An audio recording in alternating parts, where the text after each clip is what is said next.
Hi, my name is Gloria. Welcome to the Importance of Working All 12 Steps workshop. Please help me open the meeting with the Serenity Prayer. God, grant me the serenity to accept the things I cannot change, courage to change the things I can, and wisdom to know the difference. Today we will be talking about Step 3. We will be referring to the AA Big Book and the OA 12 and 12 primarily. There will be time at the end of the workshop for sharing. This workshop is being recorded and will be posted on the OA website podcast page, as well as other podcast feeds like iTunes. If you speak, it is considered implied consent to have your voice and your share recorded and posted. To preserve your anonymity, please use only your first name or a fictitious name when you share. My name is Neil, and I am a compulsive eater, and I am from Baltimore. When I've been in Overeaters Anonymous for 25 years. I went to my first meeting on February 18th, 1990. I became abstinent and stayed abstinent for a period of time, but for most of the first 4 or 5 years of my time in program, it was a different kind of abstinence that I have now, in the sense that I was still kind of willfully picking up every now and then. I had a little bit of a blurry bottom line. So around 5 years in, I started working a fairly structured program, tightened up my food plan, and I consider myself continually abstinent since January 30th of 1996. So I had my 19th anniversary, and I'm maintaining about a 30-pound weight loss. So when I was asked to be one of the speakers for this Step 3 meeting, I did what I usually do, which is I say yes when people ask me to do service, and I began to think about what I wanted to talk about and how significant this particular step is to me. You know, I grew up, my earliest memories of relief eating were when I was a young child, typically camped in front of the TV set. I think I ate for emotional relief.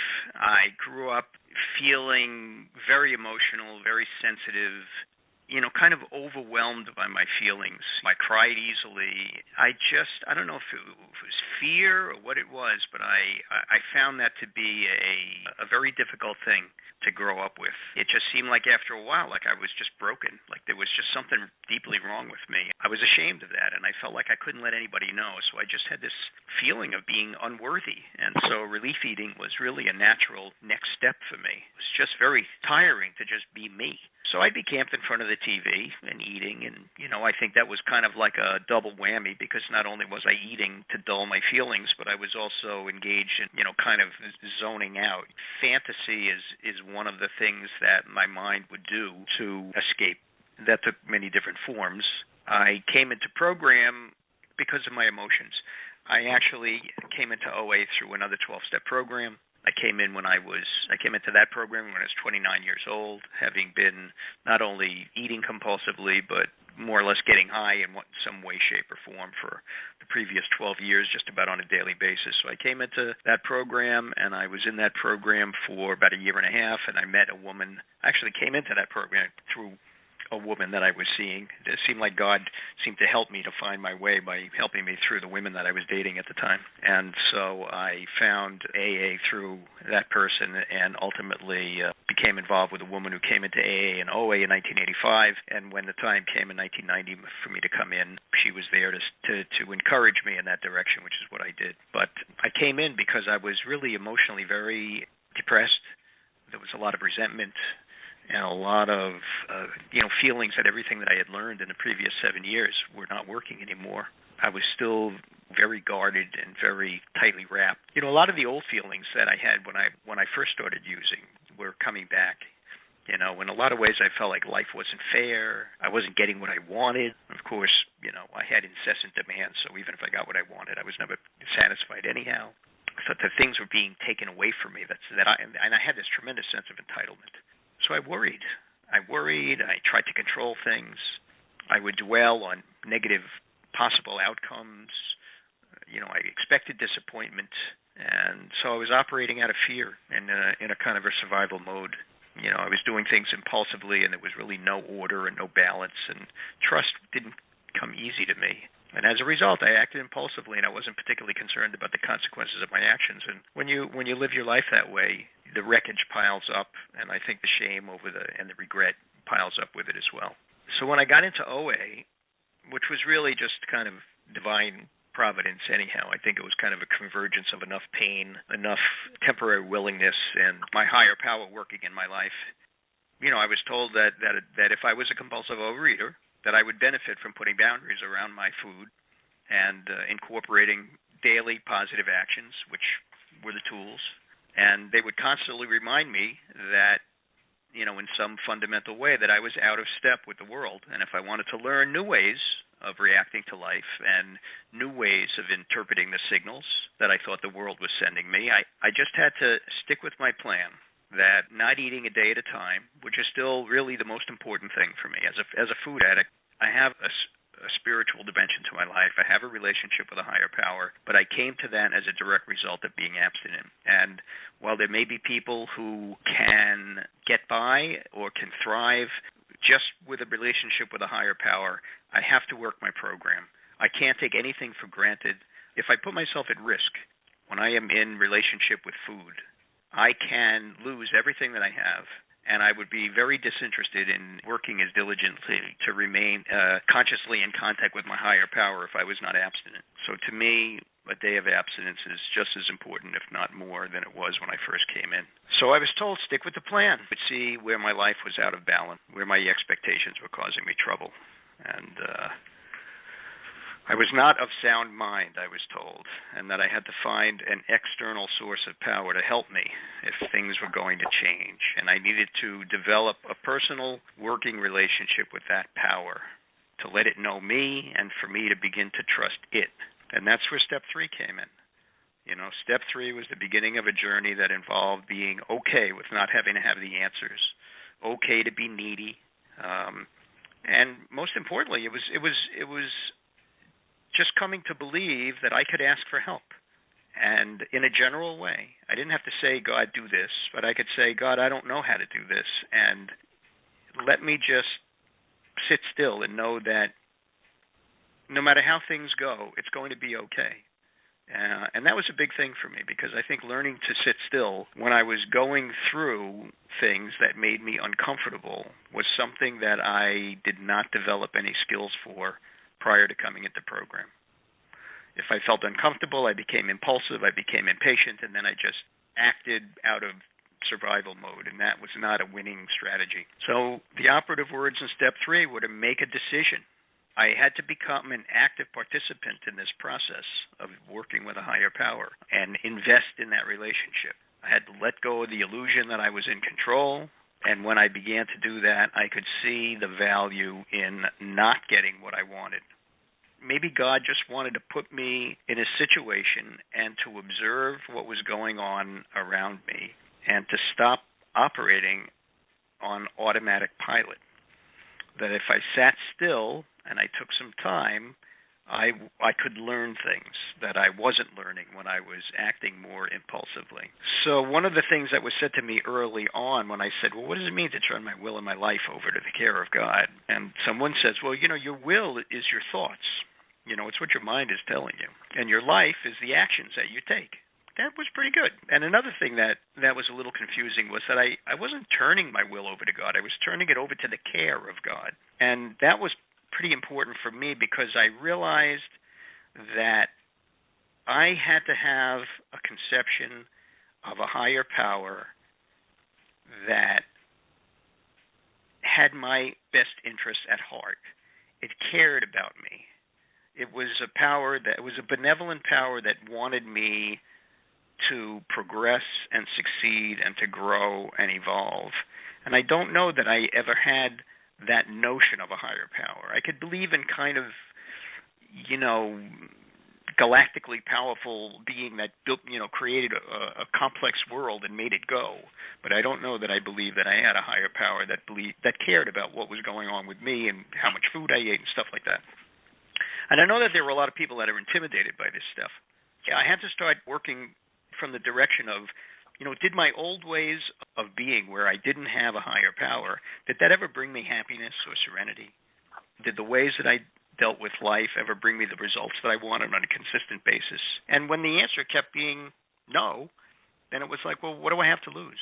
I can just start asking this higher power to give me the ability to tolerate the stresses and the pressures of my life, especially when things weren't going my way. I didn't have to know how everything was going to turn out. And by developing the muscle memory that comes when you have a plan of eating and you work with an action plan, and I do things in small incremental steps, and I break down my day into smaller parts and work back from the results I wanted, I found that I was able to have a level of order in my life that I never had before, and that doing esteemable acts one day at a time builds integrity and character and self-confidence, and that began to come with me, along with the ability to trust this higher power. I began to believe that more would be revealed if I was participating, if I was committed to my abstinence, and I was trying to be the best OA member that I could be.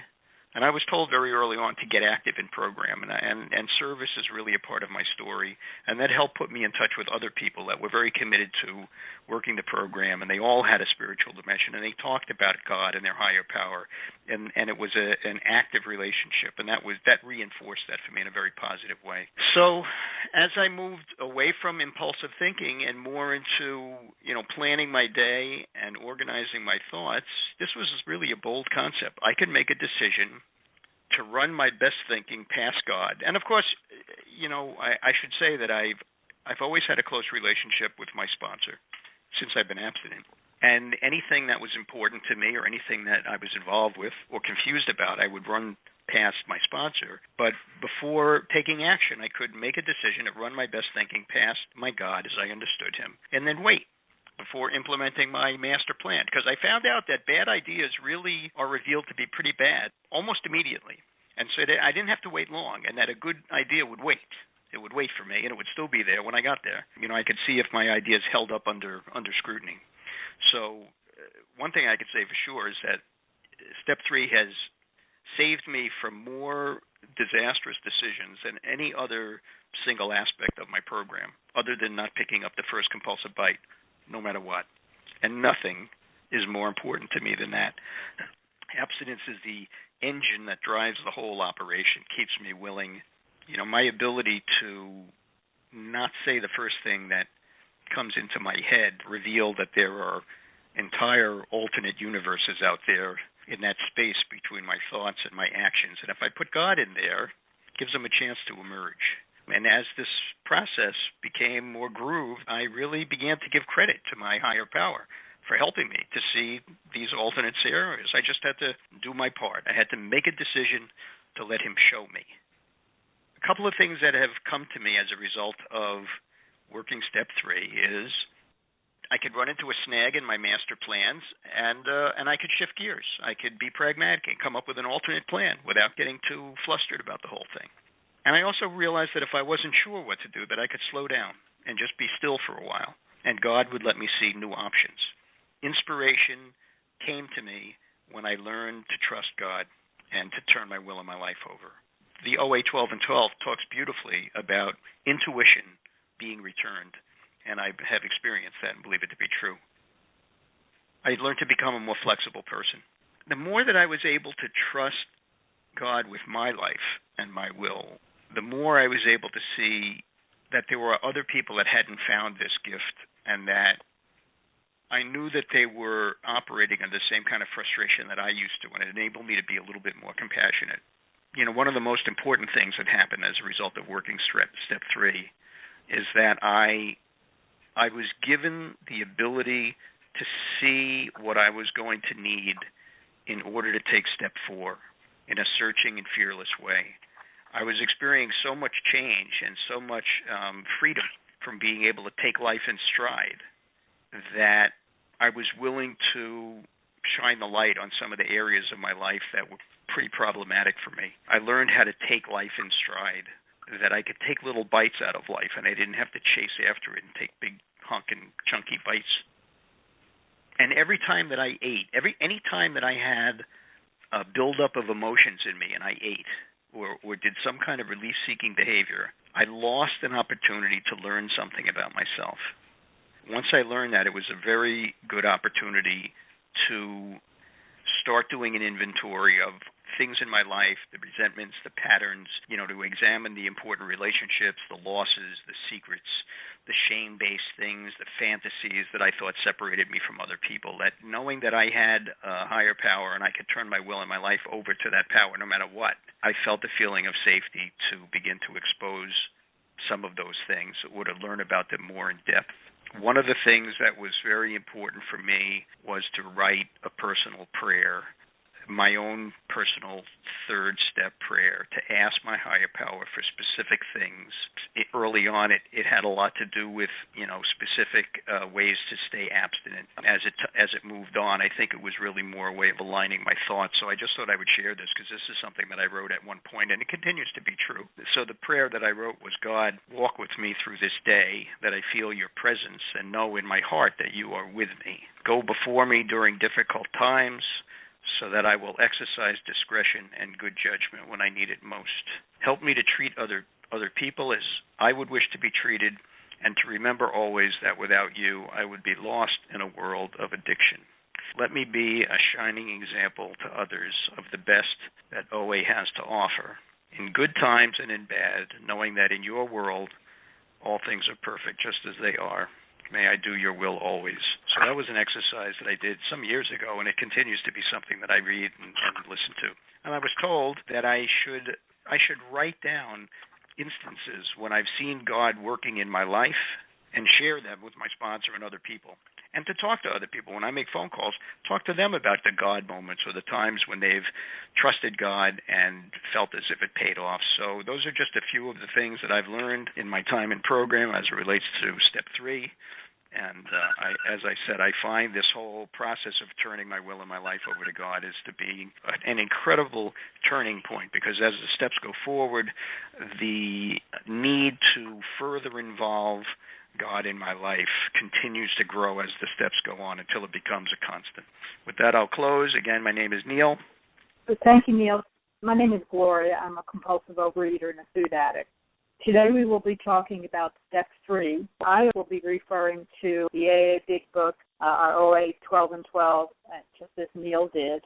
Just as a reminder, we are self-supporting through our own contribution, even though this is a virtual meeting. Please use special workshop meeting number 82278, that's 82278, when making your contribution. Go to OA.org and click on Contribution. Donations may also be mailed to the World Service Office, Post Office Box 44020, Rio Rancho, New Mexico, 87174-4020. If you have any questions regarding contributions, you may contact the World Service Office at 505-891-2664. Thank you for helping us to carry the message. Okay, and now that we have that administrative bit out of the way, just like Neil, I have basically about 5 minutes to tell my story and then discuss the topic. Again, my name is Gloria. I'm a compulsive overeater and a food addict. I came into OA, I remember the day, it was August 9th, 1999. I have been abstinent since then. I lost 120 pounds in this program and have kept it off for about 14 and a half years. And, I know that sounds great, but as my sponsor always says, it shows you how bad I got. I was thoroughly miserable, hated myself, loathed myself. Every day was the same, as probably as you feel. I was always going to stick to my diet, and I never did. It says in our OA 12 and 12 that some of us have a genetic predisposition to obesity. I know that's true of me because I was a third-generation compulsive overeater. I came out of the factory that way. My ethnic background is one where food is the most important thing in life without exception. That's really a very sad sad statement to make, but true. My parents were busy in their own jobs. They didn't really provide any nurturing for me, so I grew up fearful, and food was my best friend. And by the time I was ready to go to college, I really knew I had a problem. Been to diet doctors. I don't know, those of you who are old enough to remember when doctors would dispense amphetamines, speed, which I gladly took. That's certainly one way I could have a very clean house because I'd be going miles, 100 miles an hour on that stuff. But of course, none of it ever worked, and it seemed that if you were fat, people thought of you as not just fat, but fat, lazy, and stupid. It was all the same, and so I determined that I was going to excel at school. But I was always looking for the answer to my problem. What was the answer? I thought it was academic excellence. That wasn't the answer. I thought it was getting married because nobody would overeat once they got married. That didn't prove to be helpful. That I thought it was a job if I just got the right job. And I got a great job, but I binged every day that I went to work. I just never could find the answer. I tried for the first 50 years of my life to find the answer. And when my son graduated from college and I was supposed to be thin and pretty and I could hardly find anything to fit me and I was over 250 pounds, I was very close to my bottom. That was in May of 1999. And my solution when I got back from his graduation was to keep eating for another, few months until I finally was desperate enough to come into OA in August 9th of 1999. And that's where I discovered many things. I discovered that this program, at its heart, for me, my success in this program depends on how seriously I take the third step, where I have to make that decision to turn my will and my life over to the care of God as I understand it. I was raised in a religious tradition where I thought God wanted me to be a nun, and I didn't want to be a nun. I apologized to God for that, but I always felt like God was not very happy with me because I didn't want to be a nun. And somewhere along the way, I got smart, thought I was very smart, and I went to college and I went to graduate school, so I was too sophisticated to believe in the God that I had been raised on. And I was basically continuing to flounder till I came into OA. And the first thing I noticed, or not the first thing maybe, but the second thing I noticed, first I noticed the physical recovery in the people I met in the room. The second thing I noticed was the serenity, so many of them. And as they told their stories in this program, that serenity was due to the fact that they had made a decision to turn their life over to the care of a higher power, and that made them happy. And I so much wanted that. I mean, I came in to lose weight, but I wanted that serenity, that special glow that was on their face. So I started working the steps.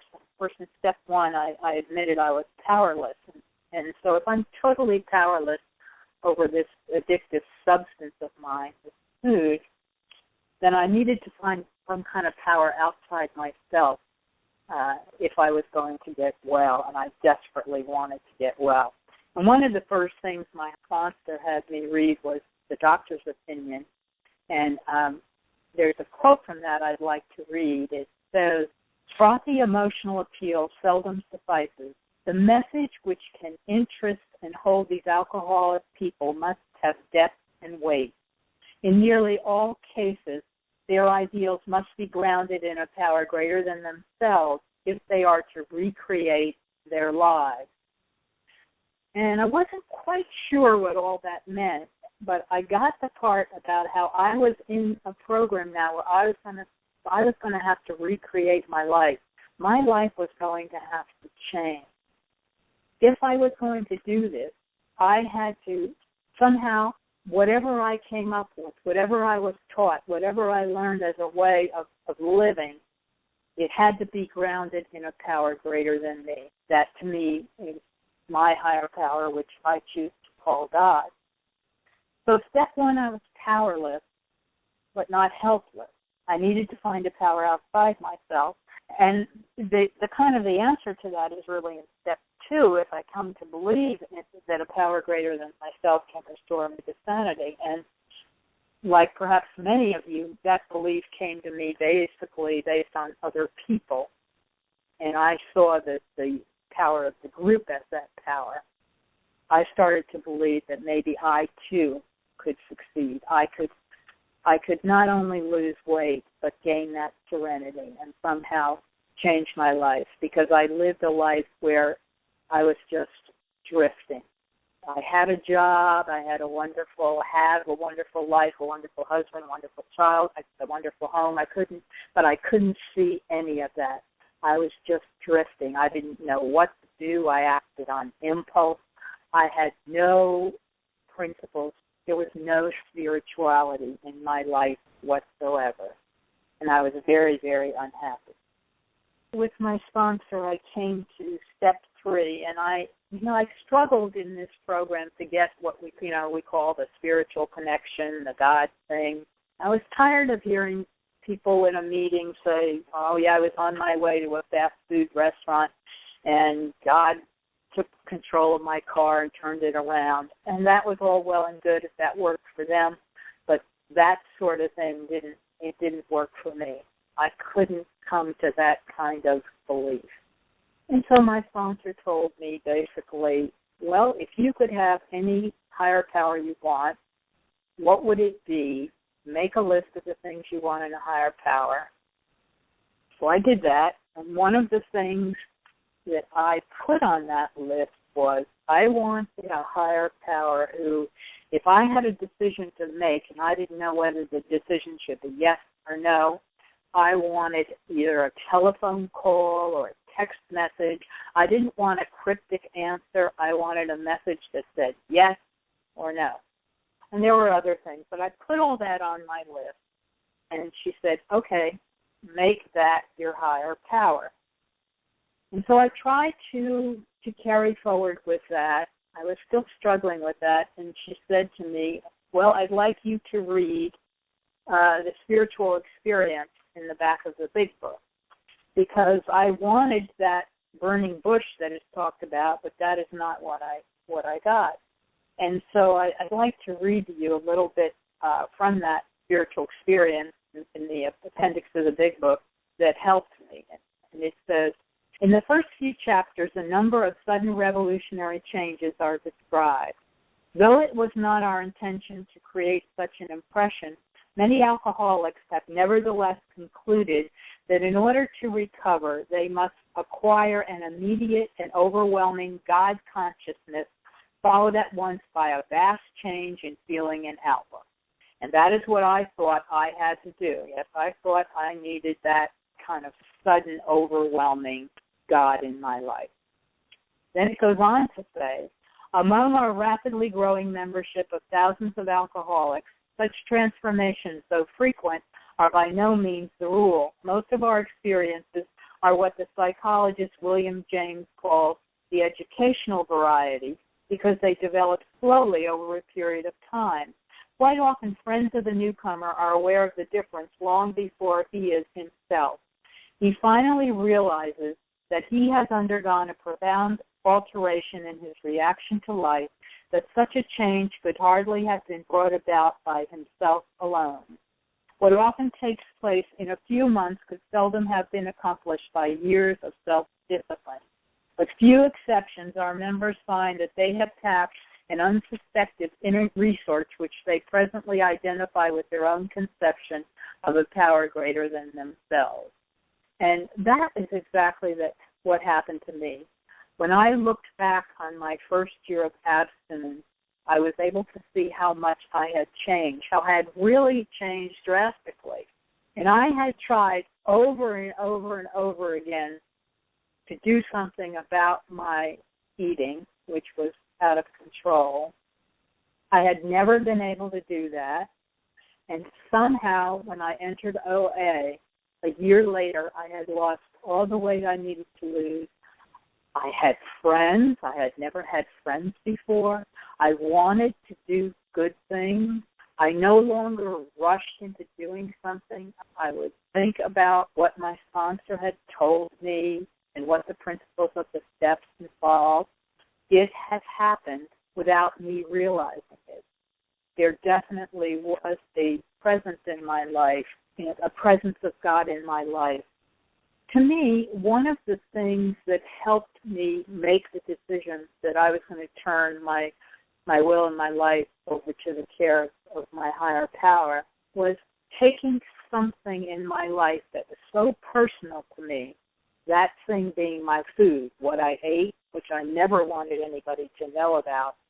When I started giving my food away to my sponsor, that was like a little baby step toward me losing control, toward me giving over something of great importance to me to the care of somebody else. Somebody else was looking at my food and seeing if this was a good way to eat. Somebody else was looking at it and able to tell me if if my portions were right. Something so intimate in my life, I was turning over to someone else. I was giving up that control. And the same thing happened throughout my time with my sponsor when I would tell her about things I was doing or, whatever, whether I would ask her for suggestions. In other words, I was becoming attuned to it not always being about what I wanted or what I thought was right. It was about what somebody else thought. It started out with my sponsor and food and gradually progressed to someone else that is a higher power helping me make my decision. And I remember very distinctly after I had been in the program about 10 or 11 months, I had an evening when I was sure I was going to eat. I wanted to eat desperately, and it was late, and I didn't feel like I could call anyone. And I just got down on my knees, and I said, God, if I am going to stay abstinent, you have to help me. That is the only way that I can get through this. And after that, it seemed that I never in my life after that asked for help that I didn't get. So now as a daily practice, when I have decisions to make, I've been taught to pause, pray, to think, and then to act. And if you read pages 86 through 88 in the big book, this is a wonderful set of instructions on not just how to do prayer and meditation, but how to continue turning my life over to the care of a higher power. By pause, I was someone, Neil mentioned fear, I was someone who absolutely lived in fear constantly. I was so afraid of making mistakes half the time I didn't even know what I was afraid of. But now, every day, as part of my discipline, when I get up in the morning, I get on my knees and I pray. I thank my higher power for my abstinence. I ask my higher power to help me continue being abstinent. And I ask my higher power to help me not just to know his will, but to follow it. If you read our pamphlet on Plan of Eating, there's a wonderful discussion of the spirituality that we find in the food plan, that I give up control and place it in the hands of a higher power. Neil mentioned how he had rewritten the third step prayer. I did the same. I think this is a great exercise, so I'd like to read you in closing what I wrote. God, I offer you my heart, soul, thought, spirit, my love, my joy, my working mind, all that I have and all that I am.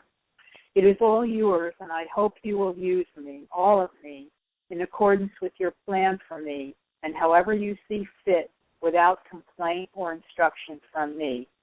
Take the best of me and make it better and make my life useful. Help me out of my self-centeredness. When my ego wants to take over, shut it down and point me in the direction you want me to follow. I have defects that cause me problems. Please remove them when they interfere with my ability to serve you and to help others. Mainly, God, I ask that you remove my difficulties so others may see what you are capable of, your power and your love, and that they may come to your way of life as they see what you can do with others such as me. Use me as proof that you are the solution to my problem. With all my heart and soul, I know you will never fail me if I seek you. So here are just some suggested questions regarding step 3. What is holding you back from turning your will and your life over to a higher power? Is there a food you are holding on to that may be blocking you from your higher power? Rewrite the third step prayer in your own words. With that, we'll open it for sharing or questions. Can you please repeat the question slower? Yes. What is holding you back from turning your will and your life over to a higher power? Is there a food you are holding on to that may be blocking you from your higher power? Rewrite the third step prayer in your own words. Hi, this is Meg. I'm a compulsive overeater, and when I first got to the third step, and my sponsor said, we said the third step prayer together, I said, I'm not sure I can do that. And she said, well, how about saying the serenity prayer with thy will not mine be done on the end? And I said, I can do that. So that was my first third step prayer. I also had to check with my higher power that my higher power really cared about what I ate. So I would do tests. In order to turn my life and will, I also had to turn over my food and my weight. Sometimes I would be about to eat something and I would say, okay, HP, if you don't want me to eat this right now, you got to do something. And invariably something would happen. It took my attention away from the food, and when I got back to the food, I didn't want it anymore. So that made me start to believe that my higher power cared. And the other reason that my higher power cared is because when I'm in the food, my higher power, I'm not listening to anybody, especially not my higher power. I'm just in that food fog, that special place of just me and the food that doesn't work for me anymore. So I'm really grateful to have a higher power to help me through big decisions and little decisions. There was one time when my husband needed to have a procedure, and I wasn't sure if the time was right, and I asked my higher power for guidance, and it said, yes, now, and I went for it, and it was really good that he did it then because it saved his life. So I'm grateful. Thank you very much. Thanks, Meg. This is Marcia. I have an abstinence prayer that I use. Hello? Okay. Yeah. And this is real special for me. I'll read it. God, today is a new day for me, and with you I can handle anything. I ask for your protection in case sometime during the day my desire to eat compulsively becomes stronger than my desire to abstain. I ask for your protection today from anyone or anything that would interfere with my abstinence. I know I am powerless over food and that my life can become unmanageable again. I do believe that you will relieve my compulsion and restore my sanity. Please help me to know your will for me today and give me the willingness to carry it out. I turn my will and my life over to you. Please guide me through another day of abstinence. God, I need you. And some days I really emphasize the God, I need you. Thank you. Thank you. Hi, this is Chris. Hi, Chris. I really like what you shared. I want to say a big thank you to both Neil and Krista.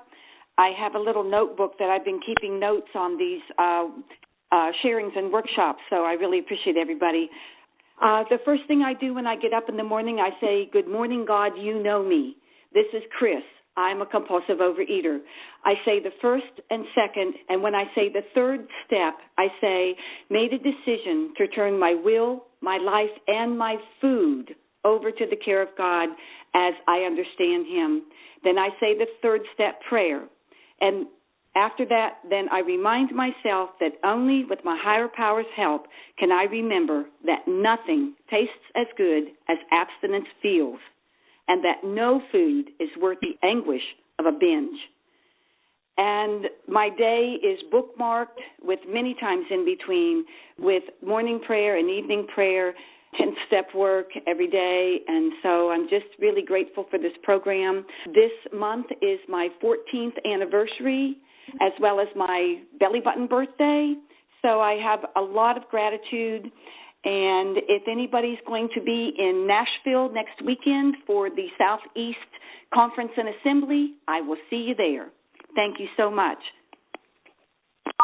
I'll be there, Chris. Well, I'll see you. This is Tina. May I share? Yes.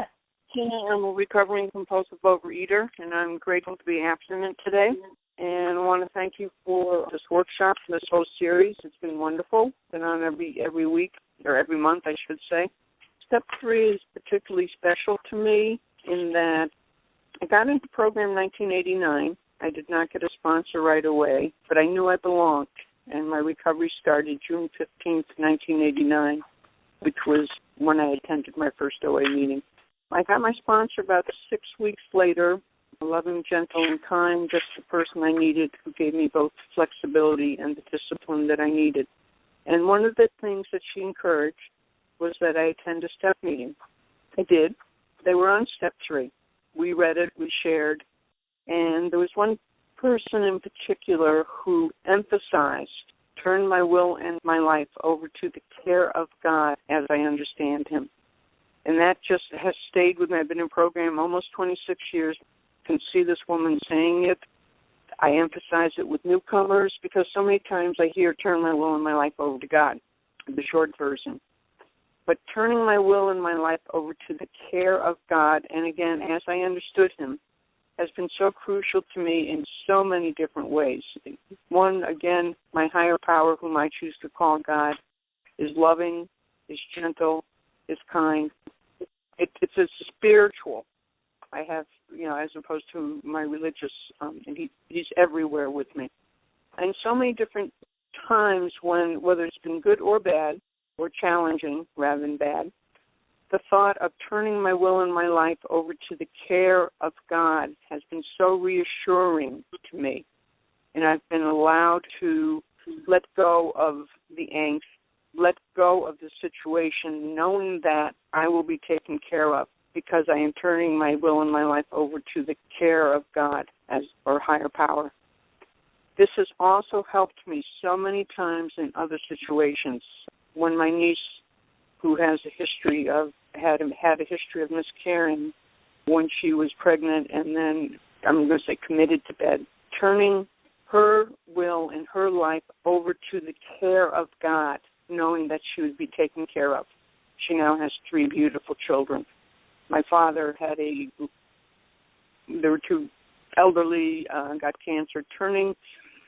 I was powerless, but because of this 3rd step prayer, not only did I turn my will and my life over to the care of God, I was able to turn my father, his will, him over to the care of God as I understood him. And his past 2 years, the last 2 years, were very powerful, loving, kind for both of us. And it was because of this 3rd step. I am not alone. I can be lonely in a room full of people, but with my higher power, I am never alone, and it is because of this care that I am always receiving wherever I am. And this program, 12 Steps, 12 Traditions of Overeaters Anonymous, has definitely saved my life. I will do anything to protect, preserve, and cherish this program. It is because of moments such as that, spiritual stations such as that. I am just in sacred awe of this program, and I thank you both for sharing your thoughts and experiences on Step 3. Thank you very much. Thank you very much, Tina. And we've reached the end. I'd like to remind everyone that according to our 7th tradition, we are self-supporting through our own contribution. Please use special workshop meeting number 82278 when making your contribution. While this workshop has no direct expenses, our 7th tradition reminds us that we are self-supporting through our contribution. Go to OA.org and click on contributions. Thank you for helping us to carry the message. And just as a reminder, this workshop was recorded and will be posted on the OA website podcast page. The opinions expressed here today are those of individual OA members and do not represent OA as a whole. And it would seem appropriate that we close with the third step prayer. Moment of silence. God, I offer myself to Thee. I offer myself to Thee to build with me, do with me as Thou wilt. Relieve me of the bondage of self, that I may better do Thy will. Take away my difficulties, that victory over them may bear witness to those I would help, of Thy power, Thy love, and Thy way of life. May I do Thy will always. Thank you, Neil, and thanks everyone for participating, and have a great abstinence day.